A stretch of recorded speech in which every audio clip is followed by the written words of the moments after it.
Welcome to episode 225 of In Touch with iOS, the show that talks about iPhone, iPad, Apple Watch, Apple TV, and related technologies. I'm your host, Dave Ginsburg, and I have a great panel this week. First off, Mr. Guy Serle is back on the show. How you doing, Guy? Hey, Dave. It's good to be here. I'm glad you're here. I always enjoy having you on the show. Jeff Gamet's also back. How you doing, Jeff? I'm doing great. Happy to see you. Happy to see you as well. And last but certainly not least, Warren Sklar is here as well. How you doing, Warren?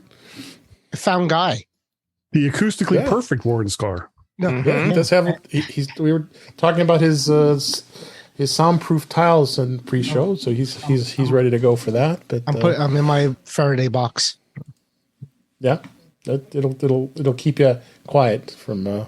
I'm protected. All those things. So got enough stories to talk about this week. Some news. Some beta has been active this week. Big release for iOS 16. We're going to hit some more iOS 16 stuff that we like. And, there's all kinds of other stuff we got to talk about here. But as we always do, let's start with the news this week. And this has been kind of an interestingly hot topic this week. German Airlines... Airline Lufthansa was originally announced this week that they were banning AirTags because it was causing problems with communication because of the small little CR2032 battery hits in the little tag. But then they turned around and backpedaled and says we're not banning tags after all. They came back and said they were worried about Bluetooth trackers that were checking for luggage, and then they finally got guidance from the German aviation authorities and confirmed that AirTags do not pose a safety risk in luggage because of their low battery and transmission power. Come on, guys, it's just a stupid, silly AirTag. You should be able to just track your luggage. Why not? Don't you think, Jeff? It was never about the radio signal or the battery. Never. They were just trying to ban them. I think it blew it out of proportion because everybody blew it out of proportion before clarification happened. I think it was probably a loss in translation kind of conversation. I don't think they were pretty explicit with their wording.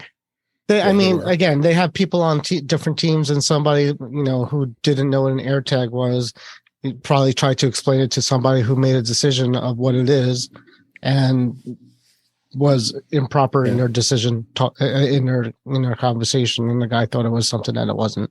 And I think you're being far too generous. I would love it to be that. Yeah.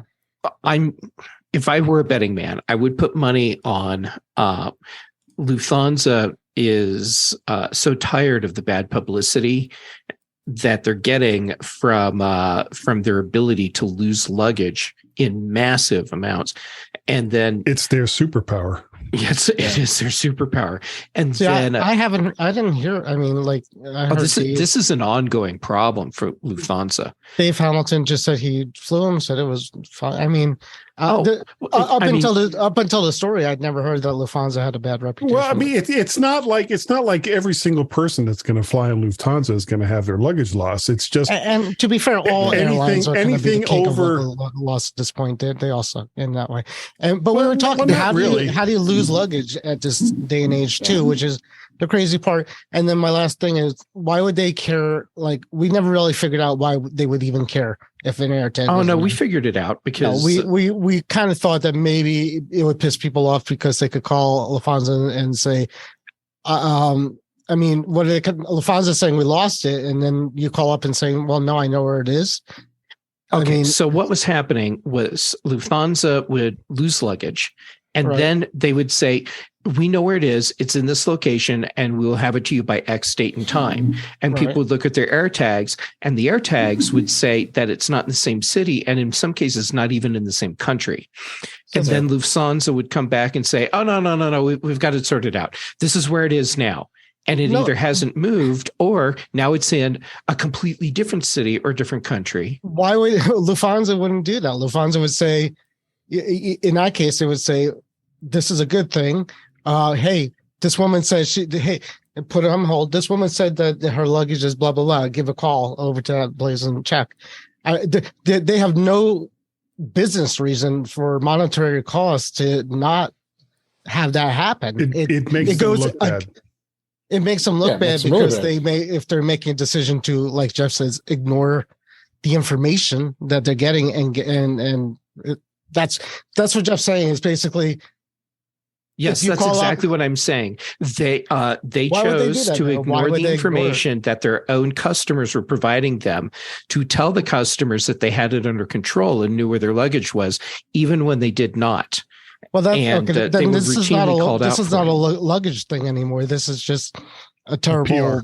Exactly. Yes. Now you get it. This has never been about AirTags. Or about privacy, or excuse me, this has never been about airline safety and security. This has always been about Lufthansa trying to protect their public image. See, if I was American Airlines, I would come out and say, "Hey, you got your AirTags in there? You make a commercial where somebody calls looking for the luggage, and and you think it's somewhere else. You're working there, and the girl says, "No, I know it's here and there."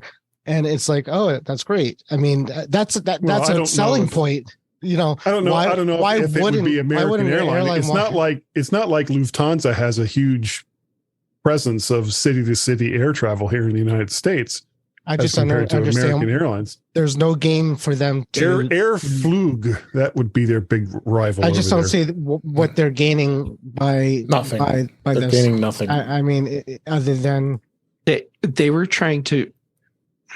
In their twisted logic, what they thought they were gaining was taking control of the message and stopping people from calling them out for losing luggage. And all they did was create this big mess that they then tried to push off onto the regulatory agencies. And the regulatory agencies were like, "Oh, no."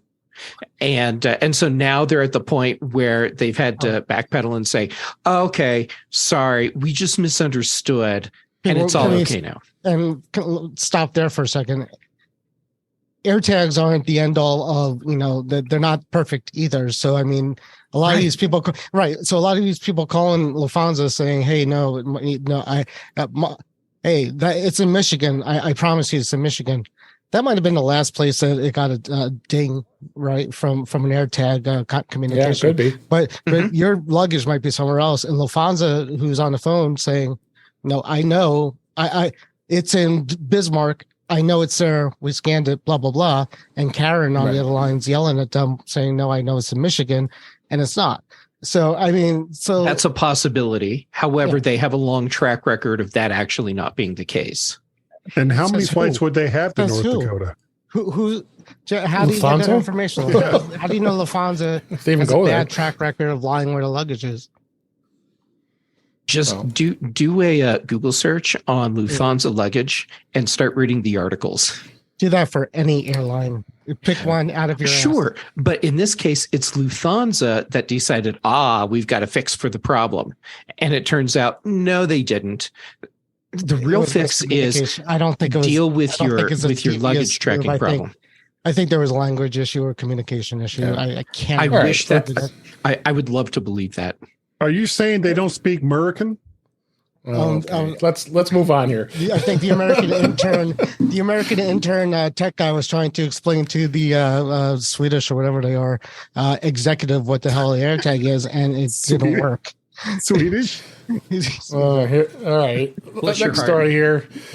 Apple Card cannot be used. Error forcing users to remove and re-add cards. If Apple Card had suddenly stopped working, you weren't alone. This occurred yesterday as we record this. The system status page indicated there was an issue. It resulted in some Apple Card users receiving "this card cannot be used" error in the Wallet app. Apple said affected users should tap on remove card and then re-add the Apple Card to the wallet by tapping the plus sign in the right corner, choosing previous cards, and then it just re-adds it. They're unclear why this happened, or it was a widespread issue or not. Of course, Apple, as always, never shares any details when something like this happens. Apple Card's been around since 2019, so I can't believe it's been almost 3 years now since I think Apple did that on purpose released. To remind people they have an Apple Card and to use it. Yeah, they haven't. Now Warren jumps onto the. It's a nefarious act. So here we go. Lufthansa is the best, and Apple is the devil, and we all know that. Yeah, well, they're doomed. Apple is doomed. Like we always say. So, just obviously, some weird glitch that happens. Can I take this off the rails for a second, as if we've been on them? Yeah. Okay, so Apple's fix for this, totally reasonable. Take the card out, put it back in, it resets, it's fine.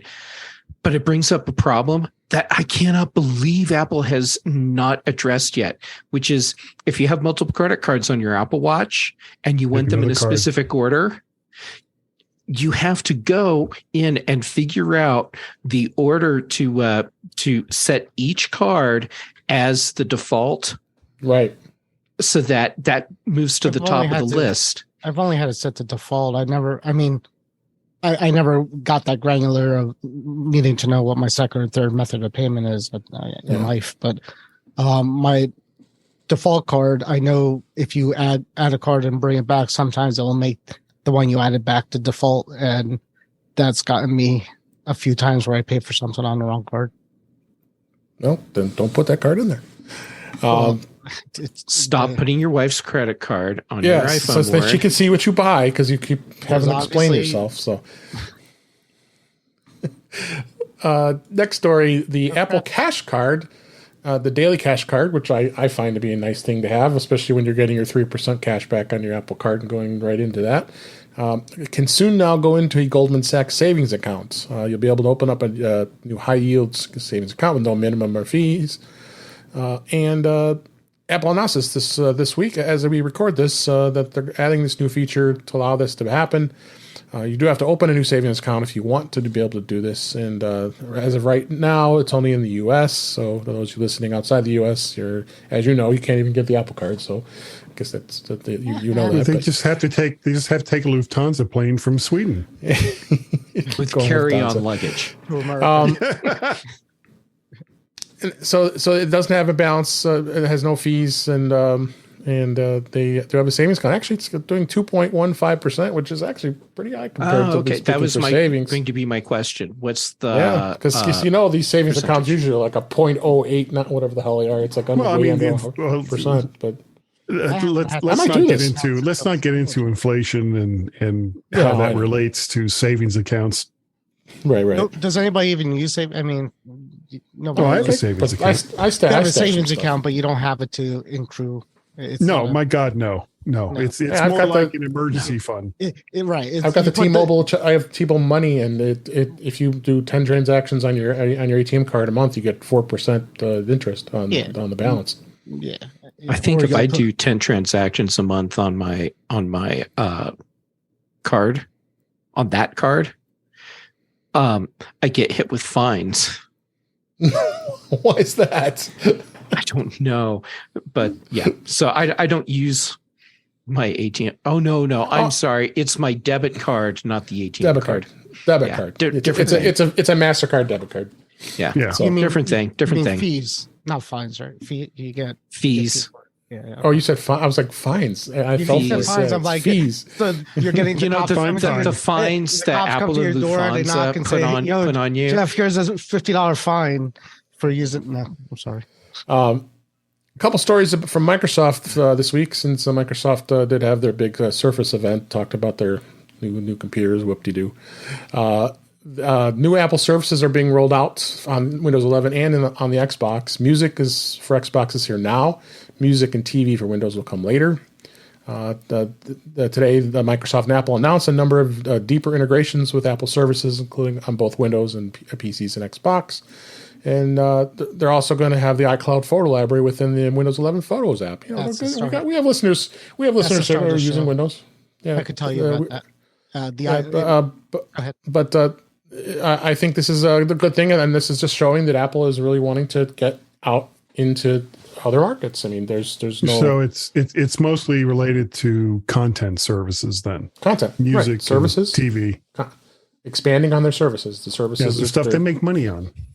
They're making money on, so why not have it in Microsoft? I mean, this is a great idea, and but the iCloud for the photo library, it's not for services. I mean, that's more for their iOS iPhone / Windows user people who they know they have because the iCloud photos for Windows has been the worst junk since junk has been junk. It's horrible.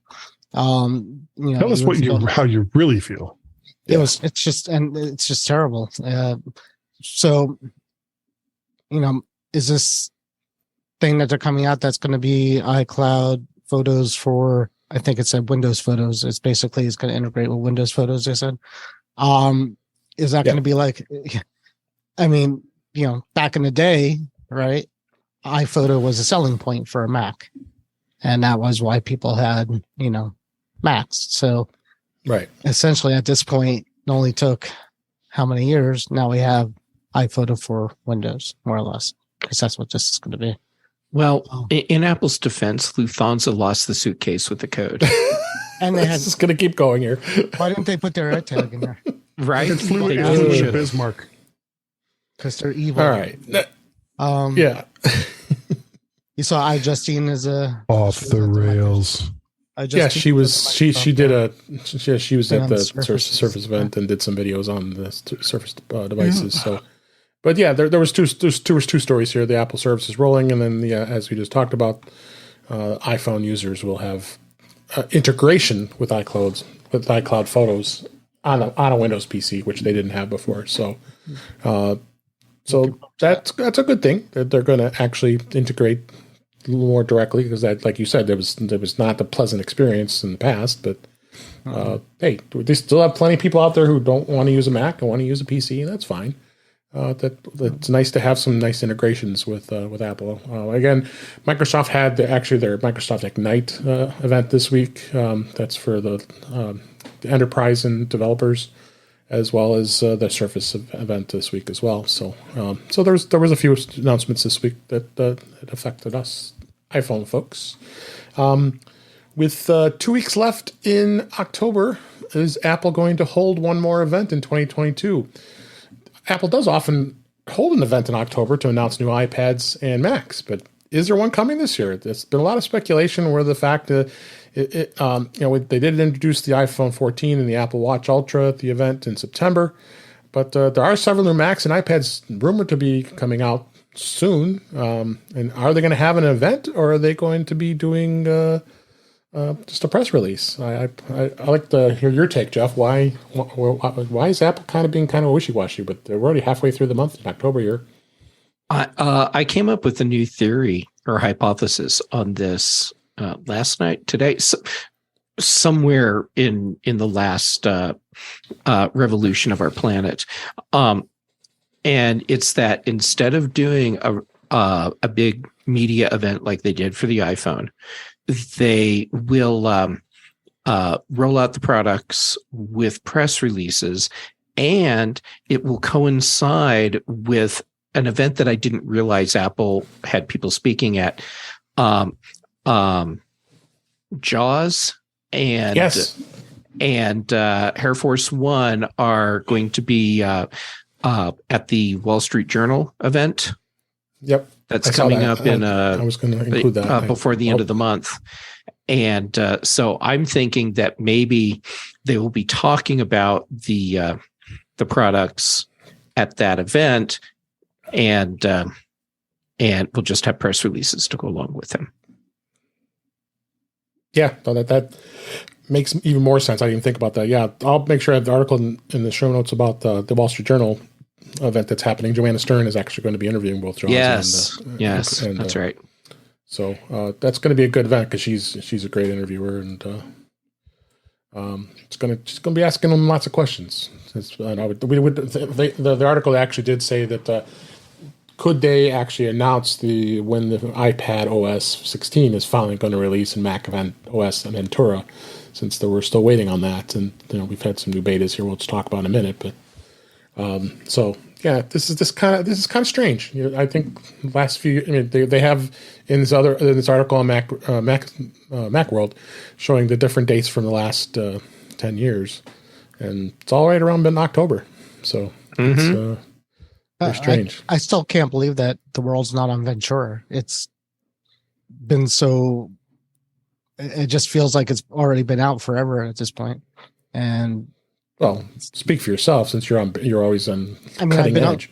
Well, is it really even cutting edge anymore? I mean, how long is it's It's going to be out of date by the time it's released. Yeah, exactly. At this point, it's going to be the WWDC again. So, I'm guessing there'll probably be more iPads. I don't know what computers are coming. I can't even imagine what is due.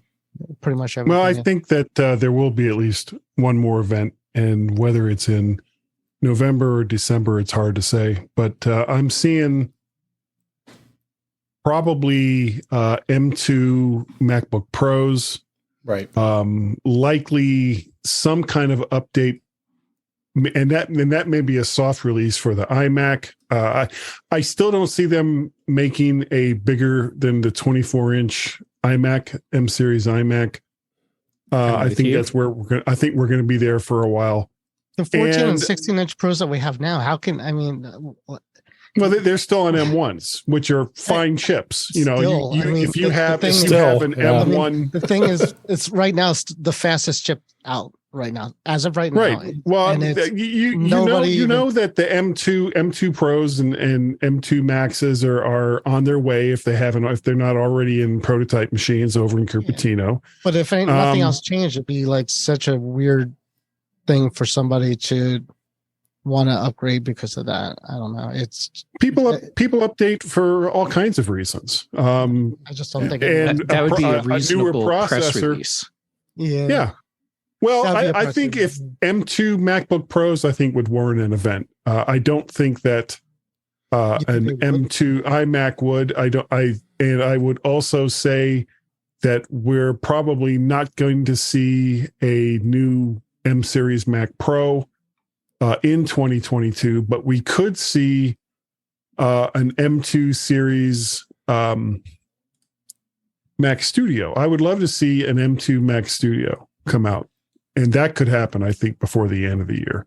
Yeah, I would love. But if they release M2 MacBook Pros, that's going to be part of an event. Guy, your window for the event, I want to narrow it down. Okay. So if Apple does a November event, it has to be early enough in the month so that products are shipping by Thanksgiving, because that's when you kick off the holiday buying season. Yeah. And or at least you can pre-order by then, and shipping in December. Yeah, so we're looking at about 3 weeks. But more so, if they're going to have an event. I'm thinking the buttoned iPad is going to be done at this event. I also think that the last of the Lightning connectors will be gone as well. Yes, I think. The iPhone 14 is going to stick with Lightning connectors. I mean, they've already it's already out. They already have and released. But any new devices from here on end, I think the Lightning connector is done. Yeah. Well, for the iPad, so they're saying the iPads would have touched the entry level iPad. Yeah, the 9th gen, $339, the $339 version, $349 or whatever it is. Yeah, although you get one now for Amazon. Well, they were selling it for $299. I saw it for $260. I'm like, I don't need it.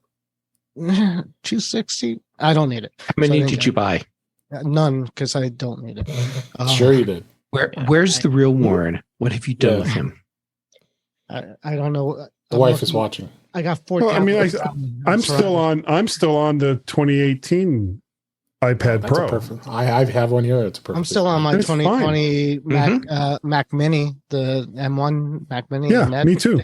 I mean, there's nothing that it can't do. It's for me at least. So the last major purchase I made, I bought an M1 16-inch MacBook Pro, 1 terabyte drive with 32 gigs of RAM, and it's mostly collecting dust because that's kind of my travel machine, and it kind of breaks my heart that the fastest computer I have in this house is one I hardly ever use.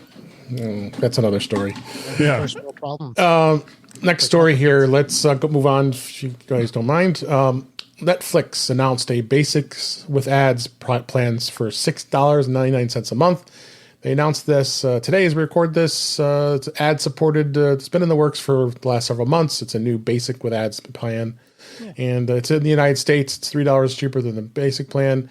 So what it'll basically mean is it's going to have the basics with ads will be alongside the basic, standard, and premium plans, offering 720p streaming video. And then it will also have 4 to 5 minutes of commercials per hour when they. There's nothing bad with this. They're watching this. Also, it's going to be. I also heard that it's going to. You're going to be like limited series and if they have new releases and a lot of stuff that's exclusive to the premium service, you're not going to be able to watch on here either. So, and there you go. I don't know. They're not affecting. Yeah. It's not like they're changing the existing plans.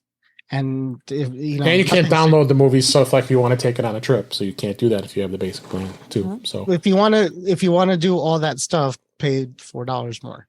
Exactly. This is an option for people who don't want to pay the $11, and that's what they get. Yeah, just like right. Well, the people that don't want to pay the $11 are leaving the platform. Is what they're doing. They're not right. They're not going to come back and spend $7 a month to watch exclusive content from Netflix with ads, and a lot of the exclusive content you won't be able to watch anyway. A lot of people will. I mean, there's a lot of people who don't mind ads and will pay less. I mean, okay, but those aren't going to be, for the most part, I don't think it's going to be new customers. It's going to be people dropping their more expensive Netflix plan for a cheaper Netflix plan. If they don't mind ads, for Netflix, then what's no, it's not. If they would drop, they would lose them as a customer. So the people that aren't going to watch one time. Go ahead, Warren. They're not. If somebody is thinking about dropping Netflix, and as you said, they drop down to the ad-supported plan because they want to pay less, Netflix says, "Cool, that client was about to leave, and now they're not, and we have $7." I think most of the people that are thinking about dropping Netflix, it has nothing to do with ads. It just has to do with the fact that they're not watching Netflix content. And offering it for a cheaper price where you can't see all the content and you have to watch ads isn't going to bring those people back, and it's not going to retain that many people that are thinking about leaving anyway. Right. So for Netflix, it's an other option between a customer staying or leaving for that customer. And hey, if it didn't cost them any money to flip a switch that said $7.99 for this, and basically. They're getting money from advertisers, so they're making money there, right? Because they're playing ads. And basically, if you're a Netflix customer who might want to pay less and the ads don't bother you, you'll catch those people before they leave Netflix. And the streaming wars continue. Let's go on to the next story. Again, we seem to think that Netflix is a bad company for us, but if they go away, you're going to be very unhappy. Trust me, because I don't think there are lots of other choices. There's so many other choices, and Netflix has issues here and there too. I mean, speaking of choices, you have YouTube TV is now going to be supporting 5.1 surround sound. This was announced last month, but hadn't got to the story, so I wanted to make sure I mentioned it. The Apple TV has been updated to use the 5.1 audio support, and it's compatible with the live DVR and on-demand content, which is watched on YouTube TV. The 5.0 audio is going to also offer the surround sound. It has brand names included the Dolby Digital, Dolby Pro Logic, THX, and DTS. YouTube says that the content that supports 5.1 surround sound will play in the format automatically when you use the YouTube app or a compatible device, which includes the Apple TV. So I think this is good to see. They continue on on that. Anybody have any comments about that? Okay. Does anyone think that the Apple TV has legs? Yes, it does. As a hardware, hardware. Yes. They wouldn't be discounting. They've been discounting like crazy. I mean, today I just saw that they were discounting the Apple TV HD model for $79.99. That's the cheapest I've ever seen. Maybe October event time for something new. Yeah, maybe another press release that a new line of Apple TVs that could be more affordable. I would love them to do something really cool with the Apple TV. I really would. It's the most, as Dave knows, it doesn't even get the betas because I don't check them to put the beta on it. And it's a shame because it's such a beautiful thing, but I'm just never in it. So, but I would love Apple to do something where I want to be in that, other than watching content, because I can watch content. Well, that's the biggest problem with the Apple TV. Right. That's the problem now, because if you have Apple Arcade, there's nothing I could do on the Apple TV that I can't do on my smart TV. Once in a while, I think I had to even go to both Apple and both my Apple TV and my smart TV. I was trying to play an Apple show, Apple TV Plus show, the space one, and we would try to play it, and it would just skip, and it would go back to the beginning, and we couldn't get it to work on either one. I fired up my Amazon. Yeah. On smart TV, you said? Yeah, so on the smart TV and the Apple TV, it just wouldn't play this one episode, and it was frustrating. So I fired up. I have a Fire TV stick, a 4K stick in TV, and I had the Apple TV app, and that worked. And so, I mean, that just goes to show you that it's literally just all these things that at this point are just a video player, VLC. Yeah. At this point. Yeah, well, that's part of the reason why I think that the Apple TV is not long for this world. Right, but if they could do something like put gaming, God, if you could combine, they tried and it didn't work. VR? What about the VR in this thing now? So you get this VR AR, you get the Apple TV in the middle with the TV, and you're combining images. Well, they haven't even released any hardware that's AR or VR yet. Think they could. They talk about it a lot, but they haven't released anything. There's so many missed opportunities with gaming on it, like family gaming. Yeah. It was just perfect for family gaming. Well, release it. Yeah, release it. All they had to do really was just include Apple Arcade free for a year or 2 years or whatever, and have a couple of exclusive controllers that work over Bluetooth or Wi-Fi or wherever with the Apple TV. You ever play You Don't Know Jack, like the video? Oh yeah. Play that on your thing, right? So like the Apple TV, we had that on there because everybody had their iPhone and it paired with the Apple TV, and you could use it as a controller,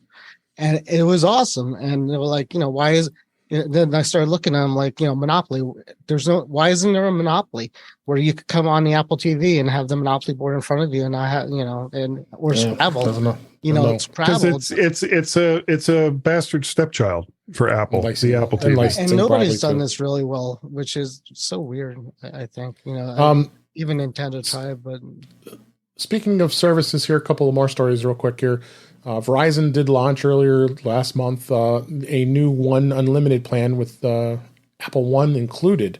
Alongside the launch of the iPhone 14, they introduced the One Unlimited plan, which will include full subscription to the Apple One plan that, as we know, includes all the services that Apple offers.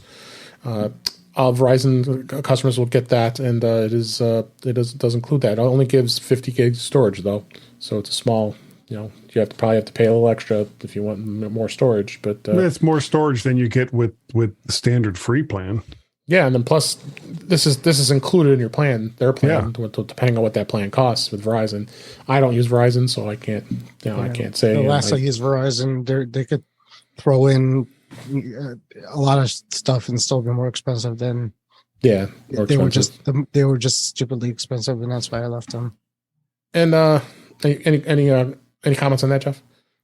There you go. More ways to lock your customers in. Yep. Speaking of locking customers, this one just got released out today as we record as well. Google really wants iPhone users to switch to the Pixel. Of course, Google announced the Pixel 7 that came out.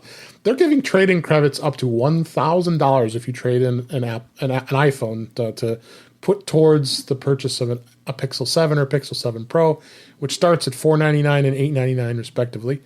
You'll obviously get the most value out of the iPhone 13 Pro Max. If you trade that in, you get $900 to trade that in to go towards a whopping Pixel 7 or 7 Pro. Even the 10R and the 10S, you're getting $470, $410, and $415 to trade those phones in towards a Pixel. I'm almost tempted just to have an Android because if I get the 7, which starts at $599, what was that? It cost me $180 or something like that for that phone. Yeah, I need I wonder what they'll give me for a first gen iPhone SE. Doesn't mention that. It says third gen only. They're giving $440 for the third gen SE. So, I mean, hey, anybody interested in getting a Pixel 7? Like a free low end Pixel. $599 is the 7, and the $899 is the 7 Pro, which is crazy. This is what. So the image I have in my head. So can you get it for free if you trade like an iPhone in? All but practically. If you have a 1 terabyte 13 Pro, yeah, I think you can. How much did it give you for the 13 Pro? 13 Pro is $900. But how much is the actual phone? Is what like they $899 for the Pro. So yeah, almost free. So they'll basically swap your phone. Yeah. Okay. So the image I have in my head, it's a Jeb Bush thing, and this is Google going, "Please clap." Yeah. Please buy our phones. We want you to have our phone. Flip around. Oh boy. Apple gives you Apple Trading gives you like $2 for like your Samsung. Yeah, exactly. Like, screw you. My 2XL. I probably don't. You go back to Android. You take peasant. it. I'm not. Here's 2 bits for your note. You give us 50 cents. Yeah, we'll take it. You can have the Pixel. I don't know why I'm even considering it. All right, let's move on to the topics this week. That was the news stories. Apple did release iOS 16.0.3, which did lots of fixes, including notification delays, CarPlay microphone levels. Oh my God! Thank you, and more. Thank you. Apple today released the 16.0.3. This happened Monday as we record this, right after 16.0.2. The biggest bug that stood out, and that was the stories and the topic I talked about last week with Patrice on the show, was the CarPlay microphone and people not being able to hear me when I'm talking to them. And I'm like, wait a minute, what? I don't understand. Why can't you hear me? It's going through it. So then I switched my iPhone. You have in your car.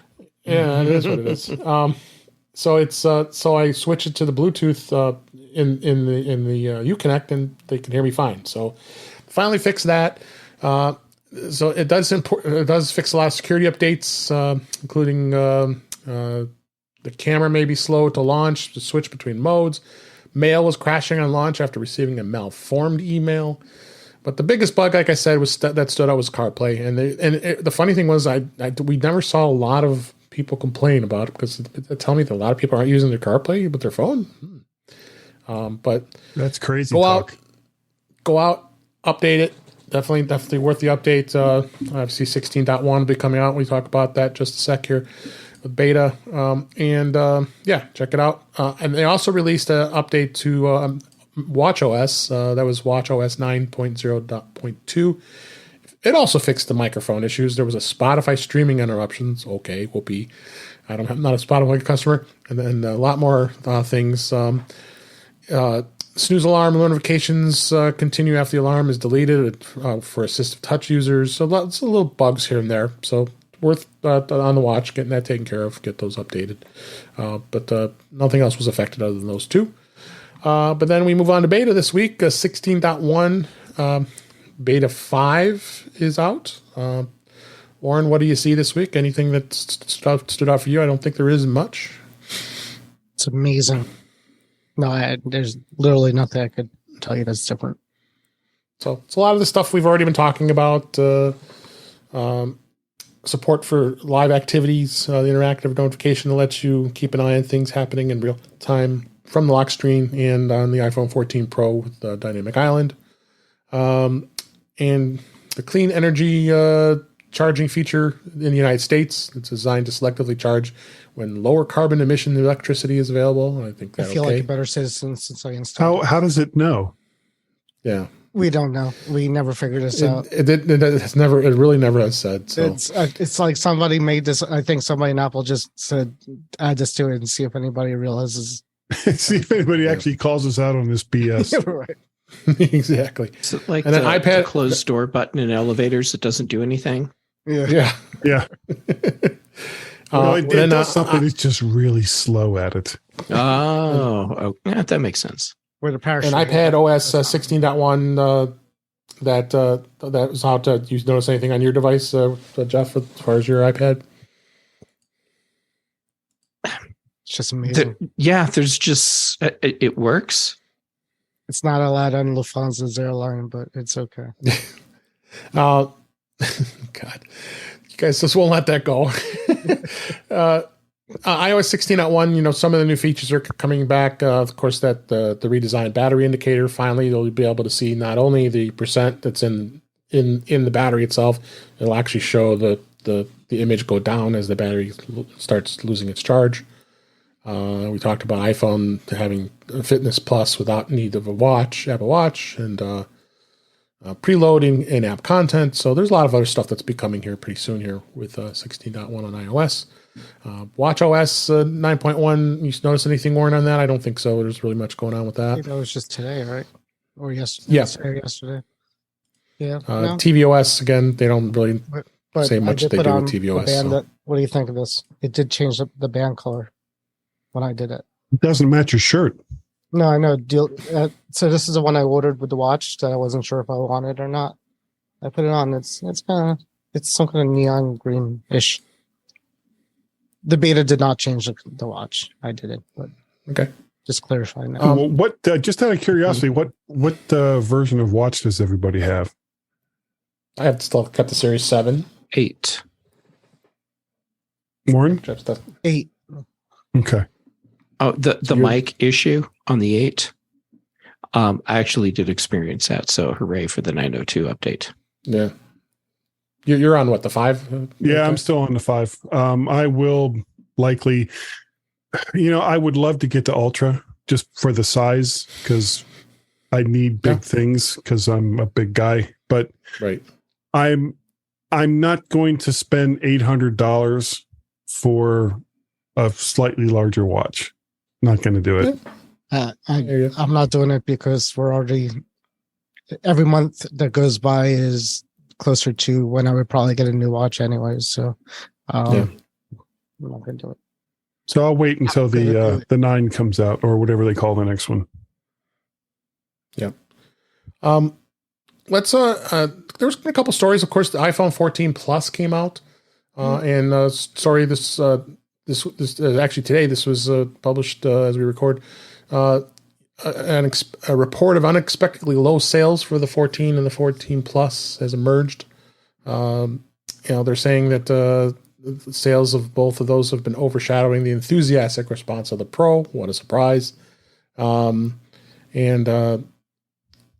the single, they're down almost 38% versus the 13 at the same time last year. So yeah, they really have. I think they've really put a lot of models out there, and people are realizing that the Pro is a pretty good iPhone. I think the normal one was just a decoy from Apple to get people to buy the Pro. Well, I think a lot of people that already had 12s and 13s just kind of looked at it and said, you know what, my phone is still doing everything I need it to do. Right. Why am I going to spend $1,000 for another phone that has a slightly better camera? But if people are still buying the Pro over this, Apple's, they're losing a sale. They say they're losing a sale on their lower end phone, but getting a sale on their upper end phone. So, well, not necessarily, but the thing is, Apple has a retention rate with the iPhone that is the envy of every other manufacturer that's out there.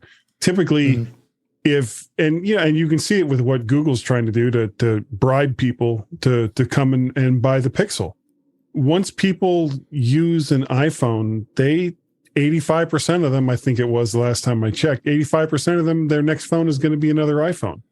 But there's no other manufacturer out there, even Android phones en masse don't have that kind of retention rate. But if people are buying it's not like people are not buying the non-Pro and then just not buying Apple if they're looking to buy. So I mean, they're Tim Cook he's an inventory specialist, so he's not cooking out the regular iPhones as much. So it's not like they have a warehouse full of them, I don't think. And the worst that's happening is instead of buying the lower end phone, they're either not buying a phone this year or they're getting the expensive phone. So yeah, I mean, I waited. I didn't buy a phone this year. Yeah, so I don't think this hurts Apple, I guess is what I'm saying. I don't think this is a bad story for Apple. I think this is it hurts that. Well, remember as well that we don't really know how many have actually been sold. There you go. This is all speculation. This is all speculation because Apple analysts. Yeah, but we haven't don't know their ass. We haven't done this information for years and years and years, and every year Apple gets more valuable and valuable. So it doesn't. We don't need to know. It doesn't. Well, when this story first came out, Apple's stock actually went down. Right. And but at the end whether of the year, that was manipulation, conspiracy corner, if this was manipulation by analysts to drive the stock price down a little bit. That happens every year. Every year happens. And then every year Apple says we made more money than the year before. So that this can happen as many times during the year as it needs to happen, this up and down and people buying or selling stock. But at the end, if Apple is making more money, then the cycle continues. Yeah. Okay. So keep in mind, Apple's really good at this. They can estimate really well what people are going to buy. And what happens every year is that they do their production estimates based on what they're pretty sure is going to happen. And then once all the models come out, then they do a readjustment to account for current sales and then projected sales based on that. So every year there's going to be a phone that comes out that they scale back production on a little bit because another model is going to be selling better. And every year we get a story about this model has disappointing sales. Apple blew it and prices and stock goes down. Right. But there hasn't been any year that Apple has ever said, or we could fathom that Apple would ever say that their iPhone business lost money this year. Well, they never lose money. They just don't have as many sales as the year before. And the big difference between previous years and now is in previous, like over the last couple of years, it's been the iPhone mini that was kind of the sales disappointment. But the main phone and the Pros were selling great. This year they don't have the mini. And let me finish. This year they don't have the mini. And it's the regular iPhone line that is, according to analysts, not selling as well as possibly expected. And the Pro line is the one that's selling very, very well. And it's not hard to see why, because there's not that much difference between the 13 and the 14. So a lot of the people that buy phones every single year are saying, maybe I don't have to do it this year. But Guy, the only way Apple's going to ever lose on this deal is if they have warehouses filled with product. That's right, but they don't. Exactly. So throughout their history or the iPhone history, they haven't really took a hit on any decision they made or what people are going to buy or whether the mini was a flop or not or anything like that. Because if it was, it would be like the Atari ET cartridge where nobody just bought it and they had to dump these phones somewhere. Otherwise they're not losing money. Well, the better analogy might be the Atari 7800. Yeah. Okay, sorry. We're kind of getting down to the weeds here. Yeah, you're going down a rabbit hole here. I don't think I ever had I had the 26. I wanted to talk real quick about, let's going down a little bit of memory lane here about the evolution of the iPhone display bezels and the notch, because obviously we have the dynamic island that came out on the 14 Pro, which was a new revolution. But we think back to 5 years ago in September of this year of 2022. It was marking the 5th anniversary when the iPhone 10 came out, and I think all of us, some of us here, owned that phone. I believe you did, Jeff, as well, for a while, right? Mm-hmm. The 10, and the 10 was probably one of the more revolutionary innovations of their model in a long time. They really made. It's always going to be remembered as a phone that you said you weren't going to get, and you got it. Yeah, exactly, and I ended up getting it anyway. That will be the moniker of this model of the model. Yeah. Well, it was only because of the size, but anyway.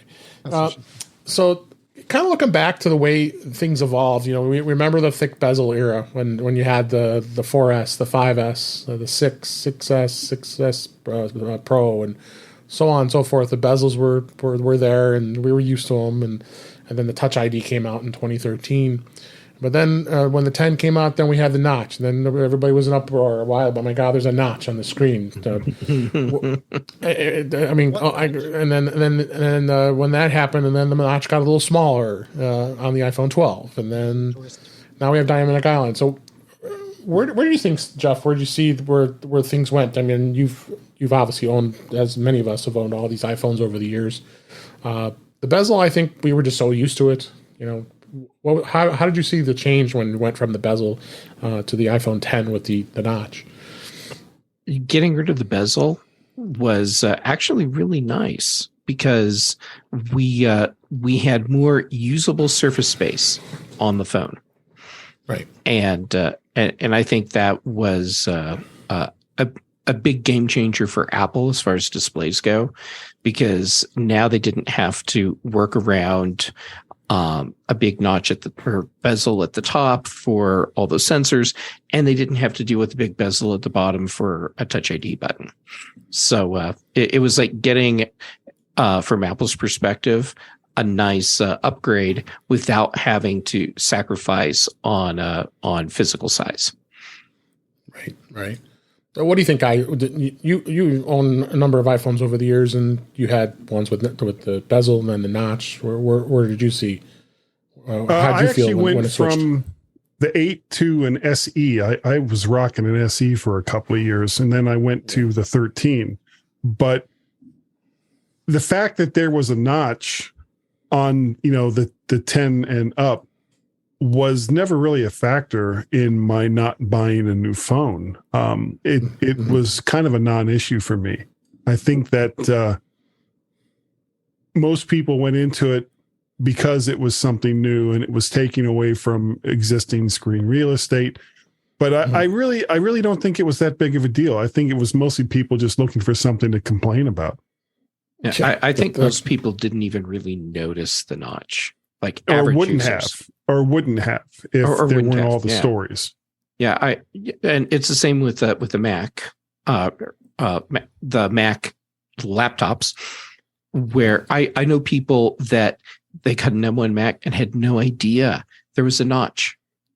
Yeah, because they don't have an entire menu bar filled with all kinds of little utilities like so many. They don't have issues like us. Yeah. And when we have issues. Wait. Boy, howdy. Yeah. Boy, howdy. Brett, and that's in our YouTube chat, youtube.com/intouchwithios. He says he dislikes the notch. It's such a weird choice for a company that wants to display your content and get out of the way. I mean, would we all prefer? I think we would all prefer no notch if we had to choose. Right. Well, when Apple feels like they have the technology really nailed down to give us the features that we need without having any type of notch or dynamic island, then that will all go away.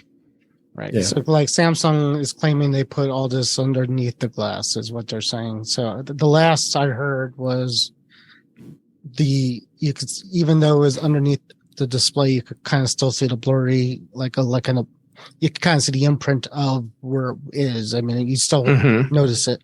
It's just not, it's not a black dot like on the iPhone. So, right.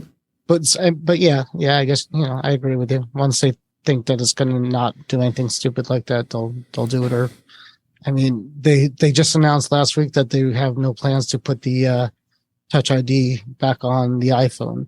And,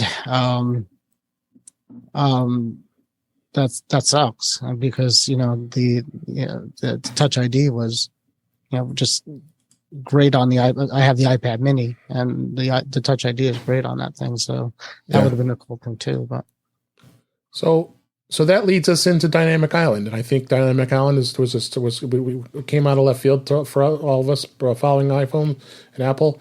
I think it's something that's kind of exciting to see where it goes. I mean, right now it's only on the Pro Series models, but going to anticipate when the iPhone 15 comes out, they're going to put it across the board because they're obviously seeing a lot of people are saying great things about it and like it. As the third-party app developers start taking advantage of using the dynamic island, I think it's going to be something interesting to see, and we'll see how that goes. We'll see how it goes here. But what is next? There were rumors of having just a pill-shaped hole cut out, and when they were rumoring, that was kind of funny. They were talking about when they were talking about that. So that was next. It's going to be the nothing. I mean, I'm hoping. There you go. Warren nailed it. I'm hoping this is the last iteration of trying to hide this thing. This is it. And again, that's what they're doing, is trying to hide the fact that we have all these cameras in order to do this great Face ID thing. That's why I brought up the Touch ID, because the notch would be gone. If you had a Touch ID phone, the notch would be gone. I think, like an iPad. I could be wrong on that, because like the iPad Mini doesn't have the notch and has a Touch ID. So my thinking is, an iPhone that had the Touch ID and did not have Face ID wouldn't need a notch, but I could be wrong. Yeah. Probably the bigger problem is the microphone, because you can't put a microphone behind glass and expect it to be able to pick up much. So there needs to be. The iPad Mini has. I mean, that also doesn't have a notch, and it's got the microphone. Yeah, well, but the iPads and iPhones aren't the same kind of devices. You can do a lot with a device the size of an iPad that you can't get away from in a phone where you want to have the smallest possible bezels that you can. So I don't know. I don't know if the notch will go away entirely, since they'll need to put at least the microphone someplace where it's not going to be muffled due to being covered by glass or something. Yeah. All right. Let's. I got a couple tips here and an app before we wrap up the show for this week. There's a listener tip, actually. Talking to a friend of mine, the listener, he had a bit of a problem when he upgraded from his iPhone 11 to his iPhone 14 Pro Max. He had installed a VPN, and in this case, it was Norton 360. I tried not to laugh. I love you, buddy, but I don't understand why you have that installed. He had Norton 360 because it was a free, you get licensing for it. Yeah, everybody uses McAfee. Yeah, McAfee too. So he had the VPN. He had the VPN installed. That's a joke, people. It's a joke. I know. That's why I try to laugh and move on here. So Norton.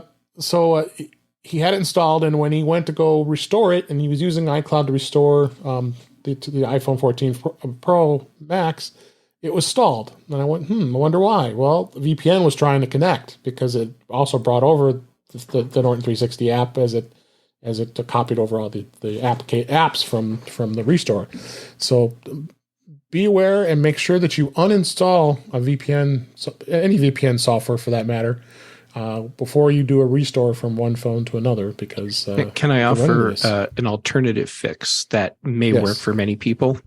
Yes. Double check the settings for your VPN that you have on your iPhone, and make sure that it's not set to auto activate on whatever. Well, you could just set it so it can't auto activate. But if you like to have it auto activate, make sure it's set so that it excludes your trusted networks. So like, I'm assuming you're doing this at home. So you make sure that your home network is trusted, and then have your VPN not activate when you're on your home network. Finally found a use for VPN on my iPhone after 10 years. And it's to watch the football games. Cause I bought, when my son was overseas, we bought him the package that you could get for overseas watching the NFL games. And so while he was in Dublin, he could watch NFL. So now he's home. He's not in Dublin anymore, but I'm continuing that. So now I could connect my VPN on iOS and go to the DirecTV app and watch all the football games and cast it over. We're in London. I'm a big proponent of VPNs. I use TunnelBear. And it doesn't matter which device I have, iPhone, iPad, or Mac, if I go onto a public network, my VPN activates. Do you guys sometimes get like some of your apps or in like mail freaking out, like where the hell am I now? And no, that's why, like I know mail does. Sometimes I'll get like well, that's a whole thing. But sometimes I'll get issues opening up mail, and certainly Microsoft locks me out sometimes right away because I think I get that with a lot of the content providers. It's like you're not in an area that they expect you to be in. Yeah. And so you're obviously a criminal. I get locked out of Microsoft every so often if I turn on a VPN here because they think I'm Doctor Who and I time travel, and they're like, oh, let's turn off this guy's. I use Surfshark, which actually works pretty well. I got it on the Mac, and I've been trying it on iOS and iPadOS from time to time. So. Setup has a free. I use the one that comes with Setup, and they have one too, and it gives you on iOS too. Except that's the one bug I found on the Mac with that is even after you turn off the VPN, and the VPN looks like it's off in the setups VPN, which is I forget what it's called, but they'll turn it off. But if you go into the Mac network preferences under VPNs, it's still on, so you'll get like crappy performance. You're like, what the hell? I'm like getting 2 megabytes per second. So one more tip and another app before we wrap up here. Your quick access contents in the share sheet, sometimes you want to remove them. And you also the Siri and Apple suggestions. A lot of people don't like that. There's a way to turn that off. And the way you could do that is you go into settings and then go under Siri and search. And then under suggestions from Apple, you can turn off where it says show when sharing. We'll have a screenshot in the show notes for that. And a lot of times people don't even like that. It is kind of annoying that it shows that sometimes, and you may not want it. So you have those choices to be able to turn that off. So check that out because sometimes you don't want quick contacts. You don't want showing that with sharing. So there you go. Last thing is I want to talk about an app real quick. 1Password just announced today as we record this that they have the version for Apple Watch. It's releasing with new features and complications. It now gives customizable access to nearly anything in the 1Password account, even when you don't have their iPhone or an internet connection. They did rebuild the app and brings full support with watch face complications. And we got a link to the Agile Bits blog and talks about it. It's now offering complication that you can configure for quick access to nearly any kind of information from your 1Password account. Keeps your booking code handy when you're traveling. A complication for your current watch face, so you can get into it in a single tap. Always logging into a particular account for work that needs you to give a 2-factor code. Well, you can get that PIN from your watch face at a glance. So looks like they've done some real cool things. It just came out today as we recorded, so I haven't had a chance to play with it much, but going to be downloading it. You can't copy and paste from your watch, though. That's the problem. Well, it's more reference. So you have it right there. When you need to look something up, you don't want to have to pull out your phone real quick and right. But if it's a code that you got to copy in that it's texting you, then you got to go on a phone or a laptop to get that. But yeah, it's cool. So we'll definitely check that out. And we always like to support 1Password. We like 1Password. I think many of us here have been subscribers for a long time, or have owned the app and now have a subscription with them. I don't find them to be terribly expensive. It's $59 a year. I have no idea what it costs. Whatever I'm paying, it's worth it. Yeah, whatever paying, it's worth it. Yeah, I don't even think about it, honestly. I might see when the bill comes, like, okay, cool. Just take care of it. So, all right. I think we talked about a lot of stuff this week. Covered some great things. Thank you all for some great stuff that we've done. So let's go ahead and wrap up for this week. That's a wrap for this week. Please send your comments, questions, and suggestions to our email address, which is feedback@intouchwithios.com. You can follow us on Twitter @intouchwithios. Support the show by buying me a coffee at intouchwithios.com/coffee. We would really appreciate it. You also can become a Patreon of the show by going to patreon.com/intouchwithios. We have 2 tiers available to support the show. We would really appreciate it. Make sure you like, share, and subscribe so you're notified when we are live streaming, which is usually at 8 p.m. Eastern Time on Thursdays on our YouTube channel, which is youtube.com/intouchwithios, where you can watch the live stream as well as the recorded stream and listen to past shows. Visit In Touch with iOS magazine on Flipboard, where many of the topics we discussed are flipped into the magazine. The link is in our show notes. You can subscribe to the show in your favorite podcatcher, including Memir, Pocket Pass, and Overcast, and many others. But better yet, go to our website at intouchwithios.com, where all the links to all the ways to listen to us are there. I am Dave Ginsburg, and you can find me on Twitter at DaveG65. Guy Serle, thank you for being here and coming on the show this week. Please tell everybody where you can find you. You can find me over on the mymac.com podcast with Gazmaz. Twitter is MacParrot and or VertShark. The VertShark channel over on YouTube is where you can see all of the vids. And eventually I will fix the VertShark website so that you can see all the odds and vids there as well. The Guy's Daily Drive, where I drive in my car and say stuff, which is weird, but I do it anyway. And that's about it. That's what I do. Thank you, sir. Appreciate it. And Jeff Gamet, as always, a pleasure having you on the show. Where can people find you? It's always a pleasure to get to be here. I enjoy hanging out with all of you. So where can you find me? Twitter, Instagram, and YouTube. JGamet on all of those. Most Tuesdays on Mac Voices Live. Thursdays on The Big Show. Most Thursday evenings here hanging out with all of you awesome people. Fridays on The Mac Show. And then also on The Context Machine with Brian Chaffin. And as we record, a new episode dropped just a few hours ago. So it's out there ready for you. My cue, ready to listen. Awesome. All right. Thank you so much, Jeff. And Warren Sklar, thank you for being here as always. Where can people find you? In my hole. And on Facebook. And with you. For the most part. Good to be here. Good to see you guys. Yes. Thank you for being here.